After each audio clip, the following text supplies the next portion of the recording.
בבל, שם ישבנו גם בכינו בזוכרנו את ציון, על ערבים בתוכה תלינו כינורותינו, כי שם שלונו שובנו דברי שיר ותוללנו שמחה.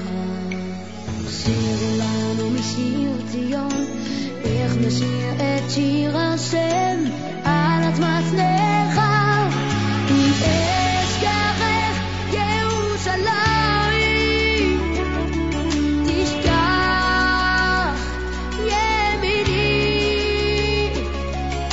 תדבק לשוני לחיכי אם לא אזכרכי, אם לא אעלה את ירושלים אור שמחתי, אם אשכחך ירושלים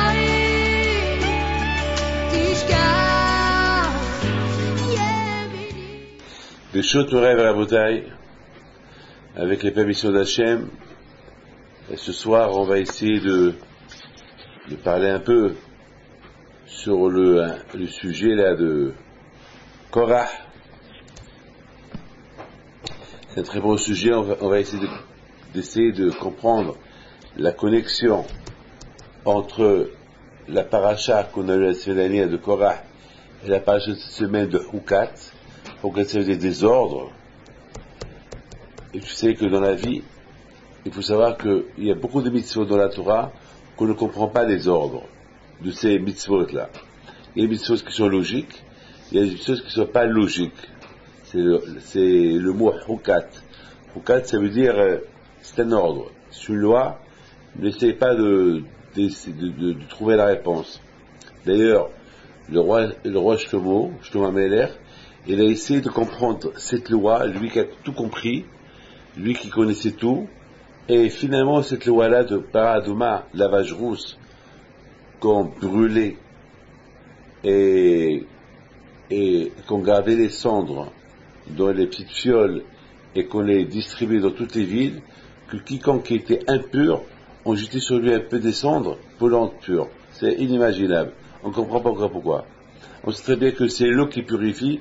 Là, c'est, à part l'eau qui purifie, mais aussi c'est les cendres de cette vache rousse qui purifie. Aujourd'hui, il n'y a pas. Aujourd'hui, parce qu'il n'y a pas Beth Amikdash. Parce que il fallait, pour être pur, il fallait aller au Beth Amikdash, il fallait que c'est le Kohen qui le jette sur toi, et après il fallait apporter un sacrifice. Or, aujourd'hui, il n'y a pas de Beth Amikdash.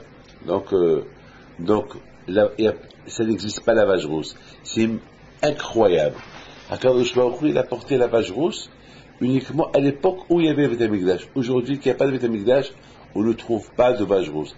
Il paraît il y a quelques années qu'il y avait, une vache qui était rousse, mais n'était pas vraiment rousse. On disait qu'elle était rousse, mais d'après d'autres, ils disaient qu'elle n'était pas rousse. Donc on avait cru que c'est Mashiach qui allait venir. Parce qu'on sait très bien que lorsque Mashiach vient, cette vache rousse, elle va apparaître, et on va l'utiliser avant de rentrer au Beth Amikdash. Si Dieu veut, on a l'aïmouna, on a l'espoir, on est croyant. Donc cette mitzvah-là de la vache rouge, on ne comprend pas. Même Shlomo Amelech, il dit, Amarti Ahkema, Shlomo Amelech a dit, j'ai cru que je vais être plus intelligent en sachant la raison de la vache rouge qui purifie les impurs, et j'ai pas compris. Alors, une fois j'ai expliqué que Shlomo Amelech alav shalom, lui, avec l'intelligence qu'il avait, il a réussi à comprendre toute la Torah. Il a réussi à comprendre toute la Torah. Tout. Il n'y a rien qu'il n'a pas compris. Toute la Torah. Mais, une seule chose, il n'a pas compris. Cette mitzvah-là. Et en plus, à force, une chose qui est logique, vous savez, de plus qu'on approfondit à comprendre quelque chose, on en comprend mieux. Donc, Shlomo Amelech alav shalom, il devient encore plus intelligent en comprenant mieux les choses. Super. Mais lorsqu'il est arrivé à cette mitzvah de Paradouma, la vache rose, de plus qu'il arrivait à comprendre quelque chose, une partie de la vache rose, une partie de la raison pourquoi on devait apporter la vache rose, il disait il se posait 1 milliard de questions. En général, on a un problème, on trouve une solution, on est satisfait. Et après, on peut développer la solution. Mais là, la vache rousse, depuis que Shlomo Amelech, il essaie de trouver une solution, il avait 1000 problèmes. Jusqu'à la fin, il a dit, je peux rien comprendre. Il a rien compris. Alors, la connexion entre cette paracha et la paracha de Korah, Hachamim disent que Korah, il a rigolé un peu sur cette mitzvah-là. Il a un peu rigolé parce que lui aussi, il n'a pas compris. Quelque part, il n'a pas compris pourquoi lui, il comprend pas et Moshe Rabbeinu comprend. Il n'a pas compris pourquoi lui, il comprend pas et Moshe Rabbeinu comprend. Ah ben justement, justement, le fait que lui ne comprend pas cette mitzvah-là de Paraptoma, qu'elle est illogique, qu'elle est dure à comprendre, alors comment est-ce possible qu'il a mis Moshe Rabbeinu en doute? Comment est-ce possible qu'il a fait Moshe Rabbeinu, qu'il a mis la Torah de Moshe Rabbeinu en doute? Et pourtant, on ne parle pas ici de quelqu'un qui ne comprend rien du tout. Ici, on parle de Korah qui était un grand tzaddik, un grand hacham, un prophète. Alors comment peut-on expliquer que Korah, il avait ce manque-là de émouna en Moshe Rabbeinu? Il y a quelque chose qui est passé dans la tête de Korah. Ben, c'est pas possible. C'est pas possible que Korah, il est devenu un homme athée, il a même contesté le talit, il a même contesté, il a posé des questions sur le talit, il a même contesté beaucoup de mitzvot. D'après Rashi, il a réuni les Juifs la veille de la grande discussion avec Moshe Rabbeinu pour se moquer de Moshe Rabbeinu. Comment on peut expliquer Korah, il est arrivé à ce niveau-là de moqueur, il est arrivé à contester les mitzvot d'Hachem, rigoler sur les mitzvot d'Hachem, alors que lui était parmi ceux qui prenaient le haron. C'est de la folie. C'est dur de comprendre. Première question. On va essayer de comprendre aussi tous ces gens qui étaient des grandes tzadikim qui l'ont suivi. Ils ont suivi, ils ont écouté. Alors, jusqu'à maintenant, on n'a jamais vu la tribu de Lévi qu'elle respecte, qu'elle fait des guerres. Elle a fait des guerres contre Moshe Rabbeinu, et on n'a pas vu des gens qui viennent calmer le jeu. C'était vraiment une grande guerre. Alors, qui va voir les grandes personnalités du peuple juif aller derrière Korah, et ils vont pas aller eux aussi. La Torah, il dit Moed, Al-Shechem, ça veut dire que des gens importants, les chefs de tribus, les chefs de famille, Rashi Sanhedrin, les gens très importants qui sont partis avec Korah faire la guerre à Moshe Rabbeinu. On n'a pas vu quelqu'un qui vient sauver Moshe. La Gemara dit qu'ils ont même, Korah même, il a parlé du mal sur Moshe en disant, il voit nos femmes. Vous imaginez un tzaddik comme Moshe Rabbeinu, il va voir les femmes, est-ce qu'il a rien à faire Moshe Rabbeinu? Il avait déjà la plus belle femme du monde, qui s'appelle Tzipora, et vous croyez et en plus il a divorcé pour s'occuper des peuples juifs, pour avoir plus de temps pour eux, et il va regarder les autres femmes. Alors comment il va regarder les autres femmes que je peux lui parler? Et c'est pas possible. C'est pas possible, des choses comme ça. Attends, c'est grave ce que Korah il a dit sur Moshe. Et que tout le monde a cru en Korah. Et même celui qui est rentré dans l'histoire, qui est-ce? C'est Nahshon ben Aminadab. La Gemara dit que Nahshon ben Aminadab, tout le monde parlait de lui, tout le monde le vénérait. Pourquoi? Parce que Nahshon ben Aminadab, ces juifs, ils ont quitté l'Égypte, ils sont arrivés jusqu'à la mer Rouge, et ils ne savaient pas quoi faire, et l'Égyptien était derrière, et Hachem a dit à Moshe Rabbeinu, dis-leur qu'il continue. Alors Moshe dit à Hachem, et à la mer. Quand je lui dis à Moshe, dis-leur qu'il continue. Parce que moi je ne veux pas faire un miracle gratuit. Au moins, il faut que je vois des juifs qui avancent vers la mer pour que je coupe la mer. Attends, il faut pas toujours, il y a beaucoup de gens, ils veulent des miracles. Attends, il faut faire, on dit en arabe, toi fais le premier pas et moi je t'aide. Ouais, c'est comme ça. Mais de les affaires. Qui a une garantie qui va réussir dans les affaires? Mais on achète un magasin, on achète une affaire, on prie à Kadosh Baruch Hu.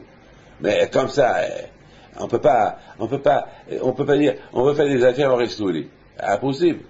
C'est pas possible. Donc c'est comme ça, il faut faire un geste. Donc, Nachshon ben Aminadav, lorsqu'il écoute Moshe Rabbeinu qui dit aux Juifs, avancer, que les Juifs, ils évitaient d'avancer, qu'est-ce qu'il a fait Nachshon? Il s'est jeté dans l'eau, il est rentré dans l'eau, jusqu'à que l'eau, il lui est arrivé au cou, il ne sait pas nager. Et il dit à Hachem, voilà, j'ai fait ce que tu veux. Et alors, il a vu ce qu'a fait Nachshon, il a dit à l'eau, coupe-toi. Donc ça veut dire que Nachshon, c'était le premier dans l'histoire qui a fait une histoire. Et quelle est l'histoire? Le premier qui a fait un geste que tout le monde a suivi. Donc ça veut dire que Nachshon, tout le monde le vénérait, tout le monde parle de Nachshon. S'il n'y avait pas Nachshon qui a fait ce geste-là, à savoir ce qui peut se passer. Donc quelque part, on va essayer de comprendre. Attends, et ce même Nachshon Aminadav, qui était dans l'histoire, maintenant, il est rentré dans une mauvaise histoire, c'est impossible. Qui va derrière Korah, il écoute Korah, il écoute les mensonges sur Moshe Rabbeinu, le Lashon Hara sur Moshe Rabbeinu, comment est-ce possible? Et en plus, Korah, c'était pas n'importe qui, c'était un grand tzaddik quand même. C'était un grand tzaddik, Korah, hein? C'est pas possible que Korah, il a agi de ce que Nachshon ben Aminadav, qui était dans l'histoire, béni dans la bouche de tous les Juifs, et voilà, il fait une bêtise. Et d'ailleurs, jusqu'à maintenant, on parle de lui. Jusqu'à maintenant, lorsque on veut encourager les gens à faire mitzvah, qu'est-ce qu'on leur dit? Faites comme Nachshon ben Aminadav, qu'il a encouragé tous les Juifs en faisant le geste qu'il a fait, qu'il s'est jeté dans la mer, et grâce à lui, la mer a été coupée. C'est-à-dire, jusqu'à maintenant, on parle de lui. C'est-à-dire qu'il y a un problème. D'un côté, on parle du bien de lui, le geste qu'il a fait, mais de l'autre côté, on a une histoire sur lui, le mauvais geste qu'il a fait en allant d'accord. Donc on peut dire que c'est pas de sa faute. Donc on a plein de questions sur Korah, plein de questions. Et surtout la plus belle question qu'on a, c'est comment il peut rigoler sur mitzvah qui s'appelle Paradouma, la mitzvah de la vache rousse. Brûler une vache, faire shkita à la vache, la brûler et garder ses cendres. Et ces cendres-là, ils vont purifier les impurs. Ça, c'est quelque chose que on ne peut pas comprendre cette histoire.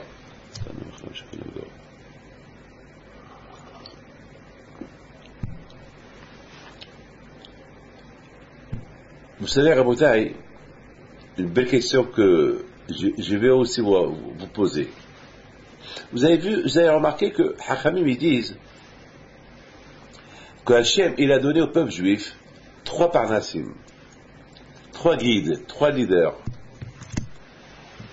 Le premier, c'est Moshe Rabbeinu. Moshe Rabbeinu, c'était un leader. Moshe Rabbeinu, c'était non seulement c'était un parnasse qui donnait à manger aux juifs, spirituellement et physiquement, matériellement. La Gemara dit que grâce à lui, la manne est descendue chez les Bnei Israël. Pourquoi la manne, grâce à Moshe? Parce que Moshe, c'était non seulement un homme qui a enseigné la Torah, la Torah c'est un manger spirituel, mais grâce à Moshe aussi, il y avait la manne. La manne, c'est le manger. La manne, le manger qui descendait du ciel, qu'il avait tous les goûts, toutes sortes de goûts. Pour te dire que, comme que dans la manne, il y avait toutes sortes de goûts, comme ça dans la Torah, il y a tous les goûts. Un format de quoi là-bas, il y a tout dans la Torah. Tout ce que vous voulez, il y a dans la Torah. La physique, la science, le madda, la sagesse, tout ce que vous voulez dans la Torah. Il y a tout dans la Torah. Vous savez que toujours Hachamim, ils avaient discuté avec les savants, toujours, des savants non juifs, toujours. Et toujours Hachamim, ils apportaient des preuves de la Torah. Et d'où voulez-vous qu'on apporte des preuves? Que dans la Torah. C'est l'ancien livre sacré que Moshe Rabbeinu a écrit et qui nous l'a laissé. Et chaque chose que la Torah a dit, même les mitzvot d'aujourd'hui. Aujourd'hui, il y a plein de mitzvot qui n'ont pas existé il y a des milliers d'années. Mais on les trouve dans la Torah. C'est inimaginable. Inimaginable. Il y a un poisson. La Torah nous parle d'un poisson. Et dans la Gemara, elle dit que ce poisson, il se trouve à 12 000 mètres ou 10 000 mètres de profondeur. Donc, on ne pouvait jamais imaginer, parce que on n'a jamais eu des sous-marins qui pouvaient descendre à 5000, 6000, 7000 mètres de profondeur pour voir est-ce qu'il y a la vie. Parce qu'on sait très bien que le poisson, il peut résister jusqu'à la pression de l'eau, jusqu'à une certaine limite. Pas jusqu'à 6000 mètres ou 5000 mètres. En plus, qui pouvait descendre 6000, 7000 mètres à l'époque? Donc, c'était beaucoup des savants, ils rigolaient de nous. Ils disaient, vous avez inventé n'importe quoi, vous parlez de ces poissons, alors ces poissons n'existent pas. Vous dites quelque chose à 6000. Et d'où est-ce que vous étiez là-bas? Vous avez vu ces poissons vivre? Ils ont dit non. Mais on a entendu ça de nos parents, et nos parents de nos parents, jusqu'à Moshe Rabbeinu. Et Moshe Rabbeinu, c'est Hachem qui lui a dit. Ah ouais, c'est des bêtises tout ça. Eh bien, Rabotai, aujourd'hui, avec le matériel sophistiqué qui existe aujourd'hui, eh bien, aujourd'hui, on découvre ces poissons-là, j'ai oublié le nom, et la couleur même de ces poissons, dans les profondeurs de 6, 7, 8 mm de profondeur. Voilà, on découvre. Lorsqu'à l'époque, Hachamim disent que le monde, il est rond, et tous les savants de la Grèce, de grec, ils disaient non, le monde est plate. Alors, c'est-à-dire que tu marches après tu tombes. Hachamim disait non, le monde il est rond. Il a la forme d'un œuf. Et voilà ce qu'on découvre aujourd'hui. Tout ce que la Torah elle dit, on le découvre. Donc, dans la Torah il y a de tout. Alors qu'Achour il a fait que, de la même façon que dans la Torah il y a de tout, même de la manne, il y avait tous les goûts. Ça veut dire que c'est ce que la Gemara dit, l'onitna Torah et la l'ochle aman. Quand il a donné la Torah, uniquement à cette génération qu'ils ont mangé la manne. Pourquoi?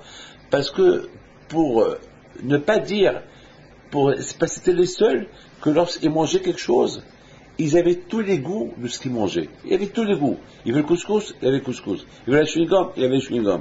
Ils veulent un réglisse, eh ben, il y avait je sais pas moi, le manger d'aujourd'hui, je sais pas il se peut qu'il y avait des recettes de l'époque qu'on ne les connaît pas aujourd'hui, mais je pense qu'ils pouvaient imaginer n'importe quoi, ils le trouvaient.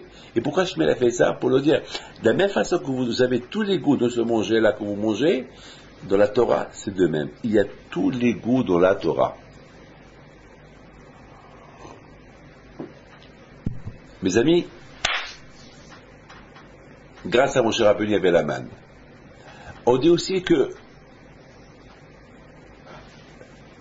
les 7 nuées qui protégeaient les bénis Israël pendant les 40 ans dans le désert, c'était grâce à Aaron. Pourquoi Aaron? Parce que Aaron était Ohev Shalom et Ohev Shalom. Aaron, c'était un homme de Shalom, un homme de paix. Il va tout faire pour faire la paix entre un couple. Il va tout faire pour faire la paix entre deux associés. Aaron, c'était l'homme de paix. On pouvait l'insulter, on pouvait faire de lui ce qu'on veut. D'ailleurs, on a vu avec Korah, il n'a pas ouvert la bouche. C'était Moshe qui parlait. Lui, il a accepté tous les insultes de Korah. Il n'a pas répondu. Et il ne répond pas. Le contraire, c'était un homme de paix. Vous savez, lorsqu'il y a la guerre et la mahlok, lorsqu'il y a la guerre entre un couple, entre deux personnes, la guerre, ça brouille. Ça fait comme un anan, comme un nuée. C'est plus clair. Vous savez, par exemple, lorsqu'il y a le brouillard, on voit plus le brouillard, il aveugle. Il aveugle la personne, le brouillard. On ne voit plus rien. Et tout dépend de l'épaisseur des brouillards. De plus que le brouillard est épais, tu ne vois rien du tout. Eh bien, la guerre, c'est comme un brouillard. Et justement, Aaron à Cohen, tout son travail, c'est d'écarter ce brouillard entre le couple, entre les associés, entre les communautés, entre les amis. Ça, c'était Aaron à Cohen. Alors, quand je lui ai dit, puisse-toi, Aaron, tu es un homme de paix, un homme qui enlève les brouillards, alors grâce à toi, je vais donner ces 7 nuées-là qui protégeront les Juifs dans le désert pendant tout le laps qu'ils sont dans le désert. Donc c'est grâce à Aaron que les Juifs, ils avaient la nuit, lorsqu'il faisait froid la nuit, dans le désert lorsqu'il fait froid, ces nuées-là, il est protégé du froid. Et lorsqu'il faisait chaud, ces nuées-là, il est protégé de la chaleur. Donc c'était grâce à Aaron. Grâce à Aaron. Comme ça, les Juifs, ils ont pu vivre dans le désert d'une manière systématiquement vraiment dans le bonheur, ni chaud ni froid, vraiment qu'on pouvait bien vivre. Ça c'était grâce à Aaron HaKohen. Mais il y avait un autre Parnasse. La Gemara dit, il y avait Myriam. Myriam aussi c'est une Parnesset.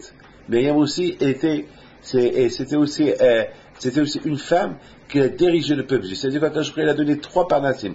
Moshe, Aaron et Myriam. Et grâce à Myriam, il y avait quoi? Grâce à il y avait l'eau. Et à quoi ça sert de boire? Et à quoi ça sert d'être protégé? Non, à quoi ça sert de manger, pardon? Et être protégé du chaud et du froid, et il n'y a pas de l'eau. En plein chaleur, on a soif, il faut de l'eau. Le corps, il a besoin de l'eau. Alors, la Gemara dit, il y avait Ber Myriam. Il y avait le puits de Myriam, que grâce à Myriam, il y avait de l'eau. Donc, ça veut dire, grâce à Abraham, il y avait la manne, grâce à Aaron, il y avait les nuées, et grâce à Myriam, il y avait de l'eau. Maintenant, je me pose une question. Ce Korah, lorsqu'il a fait la guerre contre Moshe et Aaron, on n'a pas vu qu'il a fait aussi la guerre contre Myriam. Myriam aussi, c'était une leader. C'était aussi une panade, c'était aussi une qui gouvernait, qui dirigeait. On n'a pas vu qu'on a fait la guerre contre elle. Pourquoi il n'a pas fait la guerre contre elle? Pourquoi il n'était pas concerné? Pourquoi avec Moshe et Aaron, ils étaient concernés, non pas Myriam? Pourquoi? Quelle est la raison? Mes amis, plein de questions. On peut passer toute une nuit à vous poser des questions. Mais mes amis, il faut savoir une chose. Ce qui est extraordinaire dans cette affaire de Korah et Moshe, la guerre qu'il y avait entre Korah et Moshe, le but de la guerre, il faut comprendre comment la guerre elle a commencé. Il y a toujours un début, à n'importe quoi, il y a toujours un début. Il y a toujours, lorsqu'il y a un feu, un grand feu, ça a commencé par un petit feu. Lorsqu'il y a une guerre entre un homme et sa femme, ça a commencé par une petite étincelle. Une fois, il y a eu un divorce à cause d'un café. À cause d'un café. Et parfois, il divorce à cause de la belle-mère. Parce qu'elle dit, oui, tu parles trop de ta mère. Et l'autre, elle lui dit, oui, toi aussi, tu parles de ta mère. Et parfois, c'est normal, il faut parler avec la belle-mère. Avec qui voulez-vous que la fille parle? C'est pas avec sa mère. Avec qui? Dites-moi. Je me rappelle, il y a quelqu'un qui était quelque part, je veux pas dire, il vient chez moi et me dit, ma femme, toujours, elle est avec sa mère, toujours au téléphone avec sa mère. Et je lui dis, ça te gêne? Ça te gêne? Oui, mais tout le temps, mais ça te gêne? Si toi tu veux parler avec ta mère, toi aussi, va parler avec ta mère. Où est le problème? Non, il ne pouvait pas admettre. Attends, est-ce que ta femme elle t'aime, elle te fait à manger, elle te sourit, elle te repasse tes costumes, elle te prépare, elle t'a donné des enfants. Mais il ne pouvait pas, c'est dur pour lui. Il veut l'amour de sa femme que pour lui. C'est vrai, tu as raison. Mais 100% de ta femme elle t'aime plus. Il me dit, comment je sais? Comment je veux savoir qu'elle m'aime plus? Il m'a dit, alors, je lui dis, eh ben, qu'est-ce que tu veux? Tu veux que tu meurs pour qu'elle te pleure? Ah, qu'est-ce que tu veux? Pour qu'elle te montre, voilà, elle t'adore, tu veux qu'elle va composer sur toi des chansons? Elle t'aime, qu'est-ce que tu veux? Mais sa mère, c'est sa mère. Elle l'a mis au monde, qu'est-ce que tu veux d'elle? Il y avait une autre fois, encore une fois, quelqu'un qui était en Amérique, et il vient à rouspéter, où sa mère, toujours au téléphone avec sa mère. Je dis, écoute-moi, mon fils, ta femme, elle est en Amérique. Sa mère, elle est en France. C'est normal, elle languit sa mère, qu'est-ce que tu veux? Au lieu d'économiser l'argent, au lieu qu'elle prend l'avion pour aller lui parler, voilà, il lui appelle au téléphone, qu'est-ce que tu veux? Il faut accepter, ça suffit. Mais malheureusement, beaucoup de fois, même si étincelle comme celle-là, ça peut s'allumer, et à Shemishmo, après il va devenir un grand feu, et c'est la coupure totale entre l'homme et la femme, malheureusement. Pour toujours des histoires, elles commencent par une bêtise. Toujours, les histoires commencent par une bêtise. Alors, là aussi, ça commençait par quelque chose. Korah, il était riche. Il était riche, Korah. Et c'est pas sa richesse qui va faire le poids sur les Juifs. Parce que tous les Juifs, ils étaient riches aussi. Tous les Juifs, ils étaient riches. Rabotai, ça va pas vous plaire ce que je vais vous dire. Ça va pas vous plaire. Mais Rabotai, beaucoup des fois,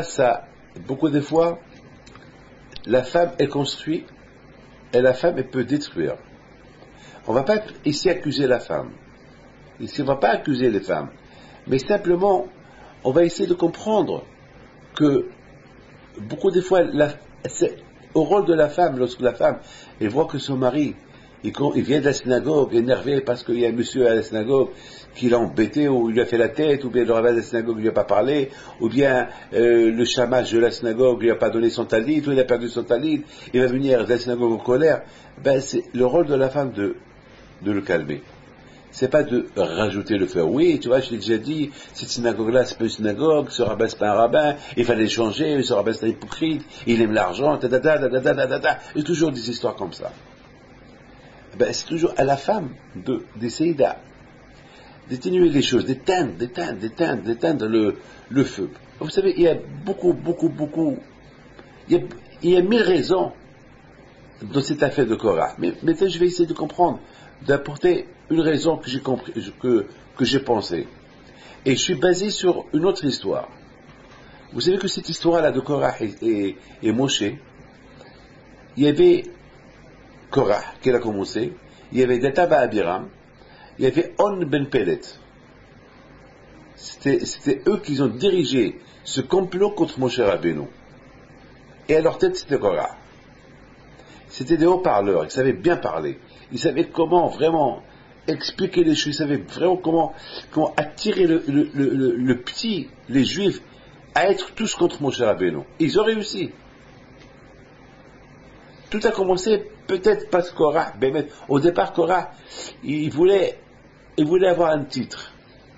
Pourquoi? Parce que, n'oubliez pas, il était riche. Logiquement, celui qui est riche, il veut toujours avoir un titre. Toujours le riche veut s'asseoir dans une belle place.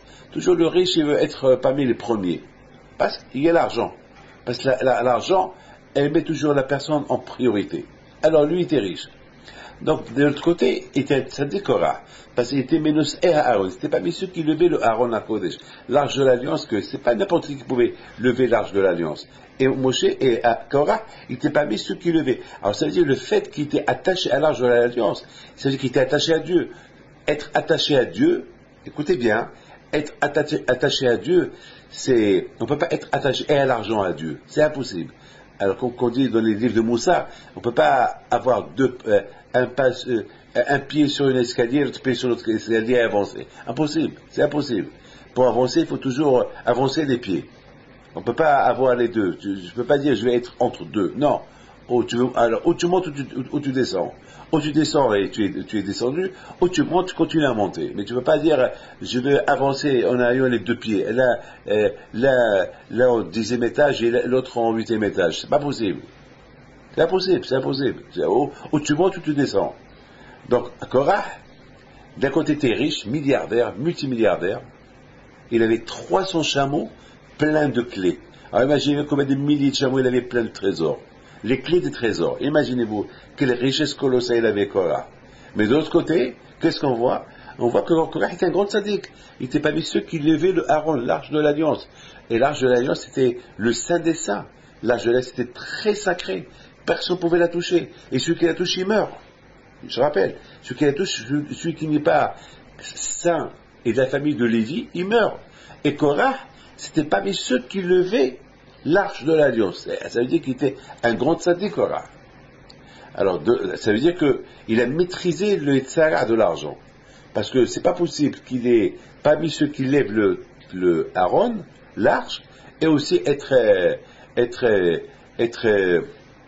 matérialiste. Non, ça veut dire qu'il a laissé le matériel de côté. Ah, maintenant on a une question. Qu'est-ce qui s'est passé exactement avec Korah? Alors, j'ai une super réponse. Comme je vous ai expliqué tout à l'heure, tout commence par quelque chose. Il y a toujours un début de quelque chose. Ah oui, le début. C'est ça ce que je vais essayer de comprendre. Où est le début? Le début, il est comme ça. Vous savez, mes amis, pour se renforcer dans l'émouna, on doit venir à la synagogue. Et on prie à Hachem. On lui demande la santé, on lui demande qu'il nous délivre, on lui demande la parnassa, on lui dit combien on t'aime. Et on parle beaucoup, c'est beau la prière. La prière, elle nous met avec Hachem. J'écoutais une super histoire cette semaine. Une super histoire. Il y avait, c'est le Rav Toledano qui nous l'a raconté. Il y avait un monsieur qui avait un enfant. Et cet enfant-là, c'est un monsieur religieux de Bnei Brak. Il a dit qu'il connaît bien la famille. Et un jour, il voit que son fils, il avait mal au ventre. Alors, ils l'ont pris à l'hôpital. Ils ont commencé à faire des analyses, une analyse après une analyse, et à la fin, que Dieu vous en préserve, on découvre que le bébé, il a la grave maladie. La grave maladie. Alors, c'était vraiment catastrophique. Alors, ils lui ont dit, les médecins, vous savez, il faut commencer à faire le traitement de la chiméo. Alors, et vous savez que la chiméo, c'est la chiméo agressive, dure, parce que l'état où il est, c'est pas bien, et il va perdre les cheveux, etc., etc. Donc, ils ont dit au docteur, bien sûr les parents étaient dans un état terrible, ils ont demandé au docteur, est-ce qu'on le dit à l'enfant, qu'il a que 5 ans, 6 ans, ou non? Ben finalement, le médecin a dit, il faut lui dire, parce qu'il va être choqué, il va voir qu'il a plus de cheveux, et il va être choqué, il va être chauve, donc il faut lui dire. Donc ils sont partis chez l'enfant, ils l'ont préparé, ils lui ont dit. Un jour, au milieu de la nuit, ils entendent l'enfant qui criait, qui pleurait. La famille, le père et la mère, ils se lèvent, ils vont à la chambre, ils voient l'enfant en train de pleurer. Il tenait ses péotes. Alors, les parents lui disent, qu'est-ce qu'il y a, mon fils? Il leur dit, mais ces traitements que vous allez me faire, j'accepte de le faire, et les péotes, je vais perdre les péotes. Je m'en fous de mes cheveux, mais les péotes. Les parents, ils écoutent ça, ils ont vu leur fils, l'amour qu'il avait pour ces péotes-là qui représentent quelque chose de religieux. Parce que ces péotes-là, c'est pas tout le monde qui les a. C'est ceux qui c'est pas, il faut pas être super religieux pour les avoir, et c'est pas obligé aussi de les avoir, parce que d'après la Torah, c'est vrai qu'il faut pas raser ici avec la lame gilette, c'est tout, mais il faut pas raser ici avec la lame gilette, avoir un peu. Mais bon, nous on a un peu plus, un peu moins, c'est pas grave, mais c'est pas une obligation, c'est une coutume. D'ailleurs, si demain je me décide de couper, il ne faut pas dire pourquoi Rabbi David il a coupé les cheveux qu'il avait derrière les oreilles. Parce que c'est pas une obligation. C'est pas une obligation. C'est une coutume de nos parents, c'est tout. C'est pour affirmer que voilà, je suis juif, et c'est tout. C'est tout. Comme la kippa le chapeau qui affirme que je suis juif, c'est tout. Mais si je les ai pas, c'est rien. Le plus important, c'est que je laisse un peu, et sans le raser avec la lame gilette, c'est tout. Ce qu'on appelle en hébreu PA, les côtés, c'est tout. Donc lui, il pleurait. Et finalement, ils l'ont tranquillisé, et le miracle est arrivé. Parce que chaque jour, ce bébé-là, il pleurait, il priait à Hachem pour les péotes. Lorsqu'il a commencé le traitement, toute Bnei Brak, elle a vu ça. Il est devenu chauve. Il a perdu tous ses cheveux, sauf les péotes, ils ne sont pas tombés. Les péotes, ils ne sont pas tombés. Les médecins, ils n'ont rien compris. À tel point, ils ont même commencé à faire des recherches, analyser ces côtés-là de ce jeune-là. Pourquoi? Qu'est-ce qu'il y a de spécial? Parce qu'ils n'ont rien compris. Ils n'ont pas compris que la prière, lorsqu'on prie à Hachem, la prière, elle peut changer les choses. La prière, il n'y a pas plus que la prière. On ne peut pas imaginer. La prière.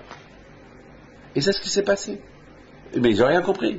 Mais ils ont expliqué aux médecins, le bébé il a prié à Kadosh Baruch Hu. Ils n'ont rien compris. Mais il n'y avait pas d'explication à faire. La prière à Kadosh Baruch Hu. Ouais, Rabotai, Korah. C'était pas n'importe qui, hein. Il savait prier. Korah. Et en plus, prier à Kadosh Baruch Hu, c'est pas n'importe qui peut prier à Kadosh Baruch Hu. La prière est attache avec Kadosh Baruch Hu. Tu rentres à la synagogue, écoutez bien, tu rentres à la synagogue, tu pries à Kadosh Baruch Hu. Tu comprends ce que tu dis. Tu sors, tu es un autre. Moi, je me lève le matin pour aller à la synagogue, je me sens super bien. Pourquoi? Parce que une fois que j'ai prié, c'est comme une pierre qui est sortie de mon cœur. Je me sens bien, même que je suis crevé, fatigué. Je prie, une fois que j'ai prié, je me sens bien. Mais le problème est lorsque je sors de la synagogue, est-ce que je prends avec moi la chaleur de la synagogue, la chaleur de la prière? Je vais écouter un cours de Torah. Le cours, il est super. Je sors du cours. Maintenant, en sortant du cours, si je vais tout de suite à un cinéma, ou je vais aux discothèques, ou je vais au casino jouer, j'ai gagné. Le bénéfice de l'étude de la Torah, le bénéfice de la prière, il tombe en allant faire n'importe quoi. Je quitte la synagogue, je quitte un cours de Torah, il faut que je fasse mitzvah. On va à un mariage, on écoute le rabbin parler, on va le hatan et la kala, et c'est super. On fait des prières, il y a des cours de Torah, super. Et après, on rentre à la salle, et ça danse. Le bénéfice du mariage, on l'a perdu passé. C'est pas ça le mariage. Le mariage doit continuer dans la kedusha, dans la sainteté. Mais si, et après, tout est mixte, et après, c'est des danseuses qui vont venir danser, on perd le bénéfice du même pour la bar mitzvah. On le fait rentrer pour soi-disant être bar mitzvah, être, mettons, on l'attache avec un Kadosh Baruch Hu, et tout de suite, ce qui se passe, il se passe que, après la bar mitzvah, on lui apporte des femmes, il danse avec les femmes. Alors le bénéfice de la bar mitzvah, il tombe. Où est le bénéfice? Quelle image il va garder cet enfant-là? Il va garder quoi? Il va garder que les danseuses dans sa tête. Il va pas garder le rabbin avec les méthylines, les belles paroles qu'on a dit pour lui. Non, il va tout perdre. Le bénéfice, il va être perdu. On voit un enfant qui fait sa bar mitzvah, on se souhaite que nous aussi on aura, si Dieu veut, nos petits-enfants, nos petits-enfants, qu'on soit vivants pour le faire la bar mitzvah. Mais après, tu rentres après, tout est mélangé, discothèque, après la bar mitzvah, tu peux les bénéfices. Mais lorsque la bar mitzvah, elle est dans la sainteté, le mariage est dans la sainteté, alors tu gardes tout le bénéfice, tu gardes toute la chaleur de la kedusha, de la sainteté, et c'est super bien. Là, l'homme il progresse dans la religion, dans la émouna, dans la Torah, dans tout. Mais lorsque on fait une mitzvah, après on fait la avera, on tombe. Au lieu de s'élever, on tombe. On tombe au niveau spirituel. Mes amis, écoutez, Korah, il n'était pas mis ceux qui levaient le Haron. Mais le Haron, c'est pas toujours qu'on le lève. Il y a, lorsque le Mishkan, on le campe, donc le Haron était à sa place. Korah, il n'avait rien à faire. Il était dehors, il ne va pas rester devant le Haron, il ne va pas surveiller l'arche de l'Alliance, il n'a pas le droit de rentrer là-bas. C'était Aaron qui était son supérieur, que lorsqu'il devait voyager, il préparait le travail pour que Korah il le lève. Donc c'était pas un travail de Korah de tout le temps. Donc le problème c'est que Korah il était super sadique au moment qu'il levait le Aaron. Alors il était super sadique. Maintenant le problème qu'est-ce qu'il faisait après que le Aaron était à sa place? Alors s'il allait au Beth Midrash, il étudiait la Torah, alors il va progresser dans la Kedusha. Au lieu qu'il va penser à des bêtises, il va penser à la Torah. Mais lorsque ce Korah-là, au lieu qu'il rentre au Beth Midrash étudier et se chauffer dans la Torah, se chauffer dans les bonnes choses, alors il va progresser. Mais s'il fait rien du tout, il va tomber. Je pense que c'est ça l'erreur de Korah. C'est parce que Korah, uniquement lorsqu'il était en contact avec le Aaron, il était Korah, il était le tzaddik, il était le grand, il était le grand tzaddik, il était soumis à Moshe. Et pendant que le Aaron était à sa place et que Korah il n'avait rien à faire, au lieu qu'il profite du moment qu'il n'a rien à faire pour aller progresser dans la Torah, il rentrait chez lui à la maison. Et lorsqu'il rentre chez lui à la maison, il va commencer à parler avec sa femme. Ce travail que je fais, il me plaît pas trop parce que je vais progresser, je vais avancer, je vais pas être toujours à la portée de Moshe Rabbeinu, que lorsqu'il fallait voyager et Aaron il défait le Mishkan et il faut que je lève le Aaron. C'est pas un travail qui est tout le temps, c'est un travail que une fois dans le mois, une fois tous les 2 mois, et c'est pas tout le temps que je lève le Aaron. Au lieu que sa femme lui dit, mais mon fils, mais c'est rien du tout. Le fait que tu le touches même une fois dans ta vie, ça vaut la peine. Même si on te dit, il faut attendre 50 ans, alors ça vaut la peine. Vous savez, mes amis, qu'il y a des malachim que le bon Dieu a créé, que parfois ces malachim, ils attendent des milliers d'années pour faire la prière à Kadosh Baruch Hu. C'est pas tous les malachim qui font à la fois. Chaque malach est la date qu'on lui a donnée. Ils attendent. Ils sont en liste d'attente. Ils attendent, se excités pour quand ils vont faire ça. Alors, la femme de Korah, elle a dû dire à Korah, mon mari Nabi, tu sais que quel mitzvah, quel zéchout, quel bonheur est d'être parmi ceux qui lèvent le haron. C'est pas donné à tout le monde. Et toi tu le fais, même si tu le fais une fois tous les 2, 3, 4 mois, ou 5 mois, ou une fois par an, c'est pas grave. Mais tu es parmi ceux qui le lèvent, quel zéro tu as. C'est dans ce sens-là que la femme de Korah devait éteindre le feu de la jalousie qu'il avait, Korah, dans son cœur. Au départ, Korah, c'était le Shem Shamaim. Au départ, Korah, c'était le Shem Shamaim qui cherchait. Mais d'accord. Mais c'était le Shem Shamaim qui est devenu après une guerre banale, une guerre qu'elle a fait fin à sa vie. Parce que Korah, c'est vrai. Mes amis, moi, David Pinto, toujours, lorsque je vais quelque part, je garde un souvenir de toujours lorsque je vois un rabbin, je garde toujours après avoir vu le rabbin un souvenir de ce que j'ai vu. C'est pas, je vais voir un rabbin, après avoir vu le rabbin, je rentre au cinéma. Eh ben, le bénéfice, je vais le perdre. Je vais à la synagogue. Pour ne pas que je perde le bénéfice de la synagogue, et je prends mon petit déjeuner, il faut que je me lave les mains, je fais une bracha. Mais, je quitte la synagogue, je mange sans kippa, sans rien du tout. Le bénéfice de la synagogue, tu l'as perdu. Le Shabbat, tu vas à la synagogue, toute la semaine tu n'as pas été. Très d'accord, c'est pas que tu travaillais, très bien. J'avais pas le temps toute la semaine. Shabbat, tu vas à la synagogue, tu comptes un cours. Tu pries par l'ambiance du Shabbat. Et après, tu sors de la synagogue, et sans qu'il douche, sans rien du tout, tu prends la voiture, tu t'en as. Tu perds le bénéfice du Shabbat, tu as tout perdu. Le Shabbat il va pas rester il va pas t'avancer, ce manque de respect du Shabbat. Tu vas pas avancer dans le judaïsme. Donc, Korah, c'est vrai, il était parmi ceux qui levaient le haron. Il était parmi ceux qui touchaient l'objet le plus saint du monde, l'arche de l'alliance. Très bien. Mais après, une fois que tu l'as posé, tu es sorti. Une fois que tu es sorti, pour que tu gardes cette chaleur du haron, alors va, et tu sais que le haron représente la Torah, va à la yeshiva, va étudier la Torah, va, fais des mitzvot. Non, il rentre chez lui à la maison. Il raconte à sa femme que ce travail est super bien, mais je vais avancer, je ne veux pas être en liste d'attente pour lever encore le haron. Si c'était un travail de chaque jour, j'accepte. Si chaque jour on se balade, alors chaque jour je le lève, j'accepte. Mais une fois de temps en temps, je suis pas très... Au lieu que sa femme ait le calme, elle allume le feu. Et bien sûr, d'une histoire à l'autre. Et de là, au départ, c'était... Vous ne pouvez pas imaginer que de ça allait avoir une histoire. Parce qu'après, elle a commencé à dire à sa femme, et tu vois, voilà, moi j'ai rien à faire, et Moshe, il est toujours le leader, et Aaron, il est au Mishkan, c'est lui qui fait le travail, et les autres, et voilà, comme ça, elle a commencé à allumer le feu. Pendant le laps de temps qu'il n'avait rien à faire, au lieu qu'il va étudier la Torah, il a commencé à critiquer, et voilà, le feu, il a commencé Mais au départ, ça commençait, il avait une bonne, il avait raison a priori au départ, il a commencé à parler.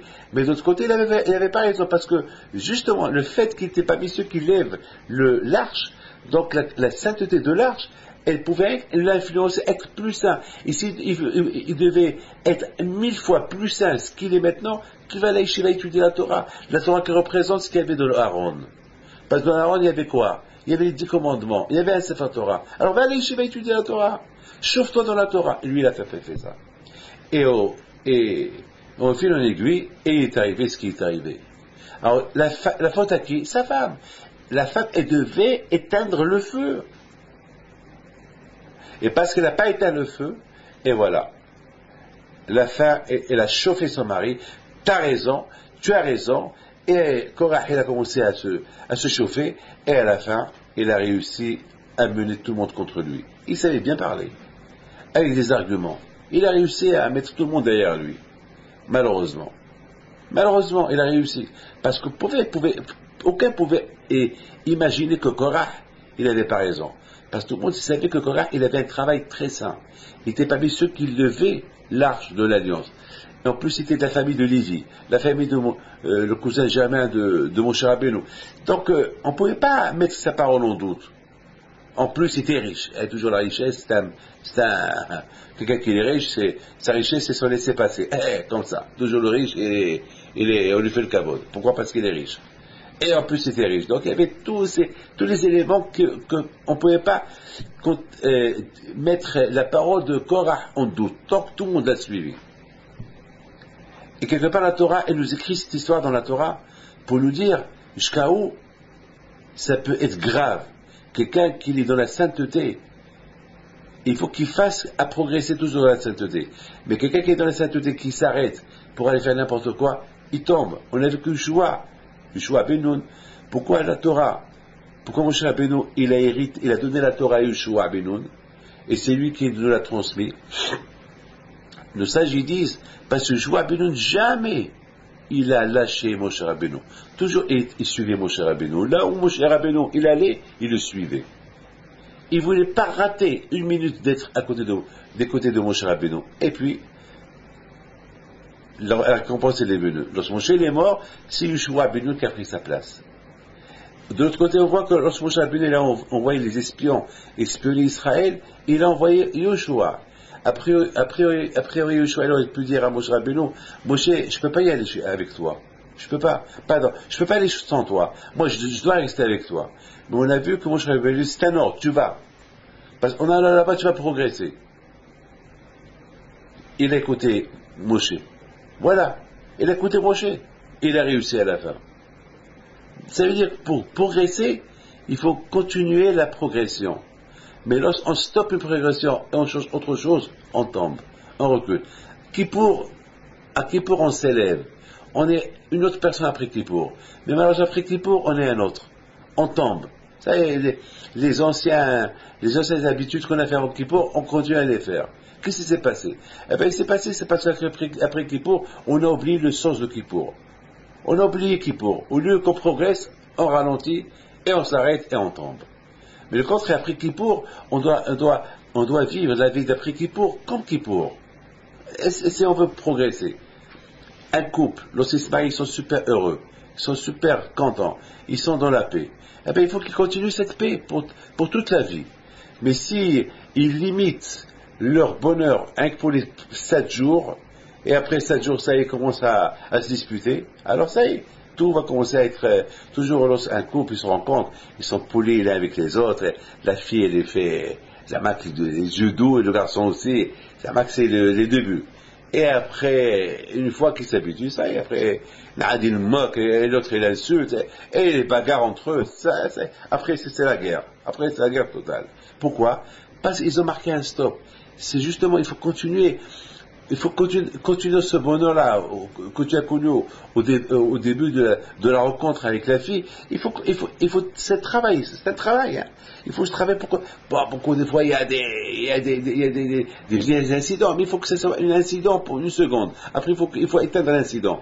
Il faut tout de suite l'éteindre. Il ne faut pas laisser l'incident qu'elle devienne un grand incident. Il faut vite l'éteindre. Et pour ça, il faut ou l'homme qui l'éteint, ou c'est la femme qui l'éteint. Il faut pas qu'ils maintiennent les deux leur position, parce que si les deux maintiennent leur position, c'est un vrai tremblement de terre et c'est la fin. Et c'est l'explosion à la fin. C'est l'explosion. Regardez, après, lorsqu'on veut exploser quelque chose, on allume un fil. Et le fil, il avance. Mais entre-temps, on peut l'arrêter. Et si on n'arrête pas, c'est l'explosion. La bouteille, la femme de Korah, elle aurait pu arrêter l'explosion. Mais elle n'a pas arrêté. Mais qui a commencé l'explosion? Qui a commencé le début, l'allumage de l'explosion? C'est Korah. Lorsqu'il finissait le travail de Beth Amikdash, au lieu qu'il progresse dans la Kedusha, il allait s'arrêter et aller raconter à sa femme.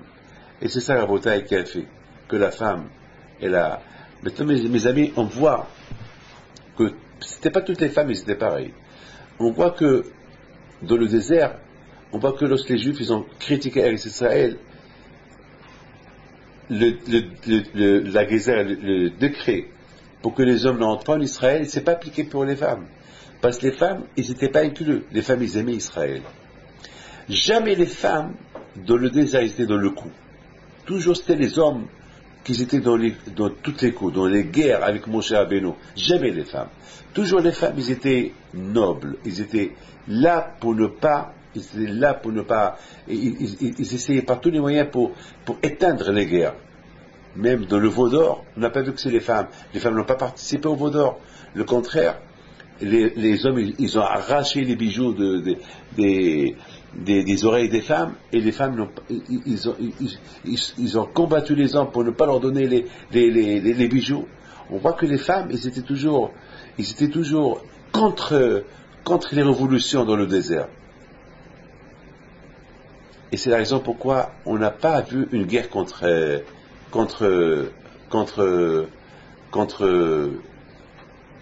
Myriam. Parce que les femmes, ils n'étaient pas dans le coup.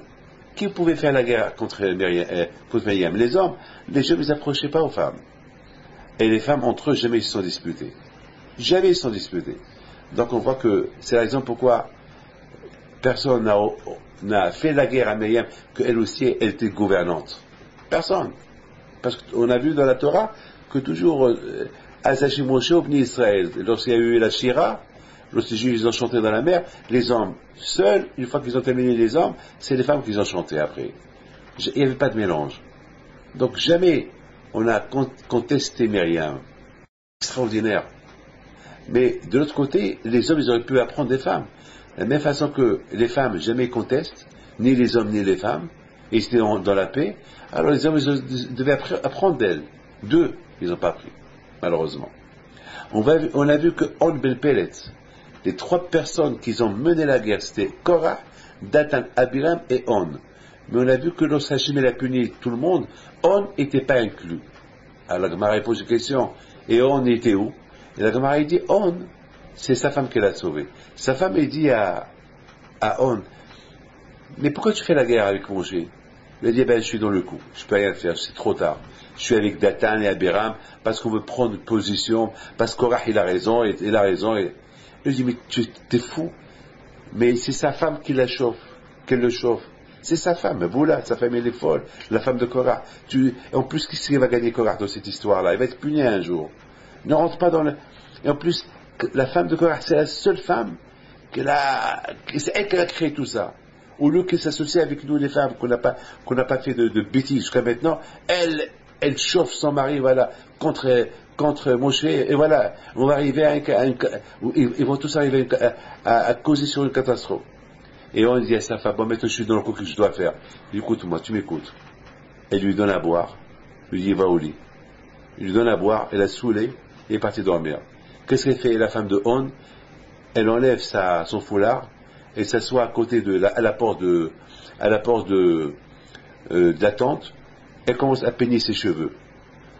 Korah, il arrive, il avait rendez-vous avec Moshe Rabbeinu, et tout le monde était là, la grande guerre allait commencer, et Korah, il dit, où il est On?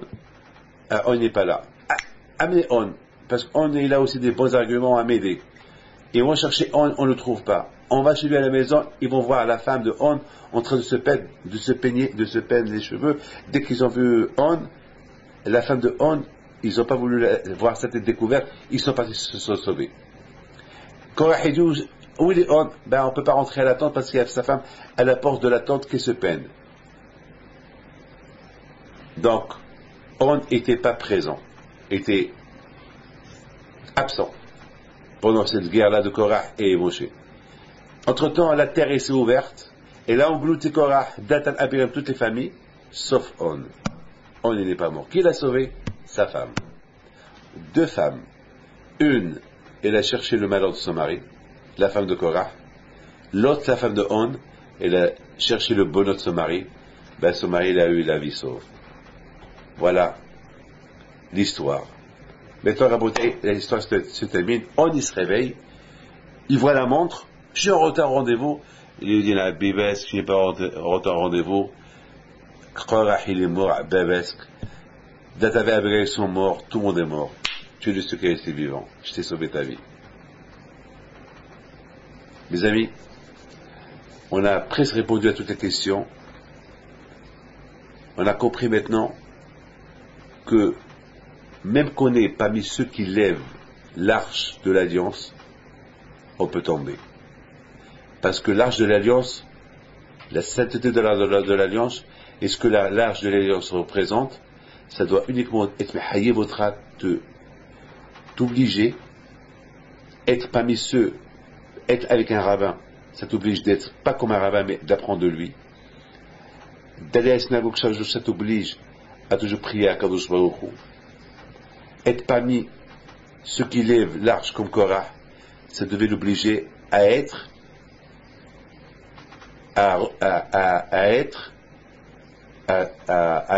un grand tzaddik et représenter ce qu'il lève. Qu'est-ce qu'il lève? Il lève la Torah. Il lève la sainteté. Alors lui aussi devait être un Aaron saint. Un arche saint. Et c'est pareil que je suis saint au moment que je le lève, une fois que je le dépose, je suis un autre. Ben, c'est ce qui est arrivé à Korah, malheureusement.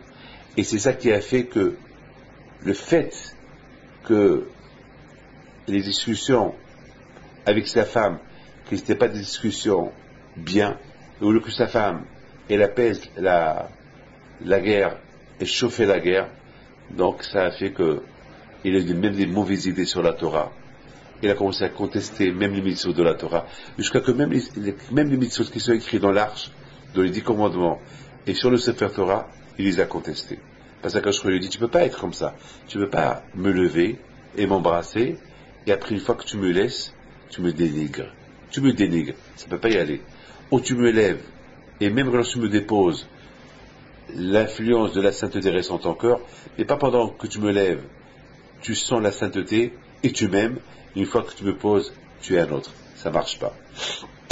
Voilà, Rabotai, je vous bénis à vous tous, que le bon Dieu vous protège, et que le bon Dieu vous donne la santé, bracha v'atzlaha, et la parnassa si Dieu veut, et que Dieu fasse, Be'ez Hashem, qu'on va toujours en progression, ça veut dire que lorsqu'on écoute un cours de Torah, c'est après ce cours de Torah que je vous ai dit maintenant, c'est pas un film qu'on va voir de Dracula, ou on va voir quelque chose de Hashem Ishmo sur l'internet. Maintenant, après ce cours de Torah là, ou bien il faut que vous aimez avoir un autre cours de Torah, ou allez dormir, faites Kat Shema, faites Arbit, et ne faites pas de bêtises. C'est comme ça qu'on progresse. Mais c'est après ce cours de Torah là, on va voir autre chose, et on va chercher à voir un film, on va aller en boîte de nuit, n'importe quoi. Alors, c'est le bénéfice du cours, il va tomber, et que Dieu préserve, c'est comme si on n'a rien fait, et ça peut être plutôt mal que bien. Alors que le bon Dieu vous protège, et à la semaine prochaine, et bonne semaine.